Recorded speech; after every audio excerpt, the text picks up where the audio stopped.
Le ministère de la Santé publique et de la lutte contre le sida, en collaboration avec Population Media Center, avec l'appui financier de l'Union européenne, a organisé ce jeudi un atelier régional d'échange sur les avancées, les défis et les perspectives du financement basé sur la performance, couplé à la gratuité ciblée des soins de santé. Cette activité concernait les provinces de Bujumbura, Bubanza, Cibitoke, Mwaro et Bujumbura Mairie.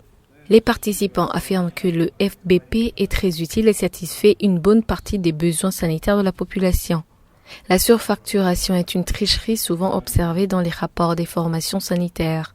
C'est un des défis qui est souvent lié au manque de médicaments, comme l'indique le médecin provincial de Bubanza. C'est une approche qui nous a facilité d'avoir le personnel de santé au niveau de nos structures.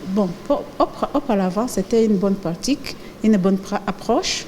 Mais au fil du temps, on a relevé des défis, et notamment les défis en rapport avec la satisfaction de la population sur ce FPP couplé à la gratuité des soins, parce qu'il y avait des manquements de médicaments quelquefois, ainsi que le FPP ne couvre pas tous les indicateurs de la santé. Le chargé de suivi et évaluation au PMC fait savoir qu'ils feront du plaidoyer par voie de la communication sur base de ces échanges. Cette communication se fait en appui au ministère de tutelle dans le but d'améliorer la qualité des services de santé de la population ciblée, donc les femmes enceintes et les enfants de moins de 5 ans. C'est dans la logique de l'amélioration des services parce que vous savez que toute chose doit être améliorée incessamment. Donc, on compte avec le ministère de la Santé voir l'amélioration de ces services au bénéfice de la population, qui est la population cible, qui est les femmes enceintes et les enfants de moins de 5 ans, et dont les services seront améliorés.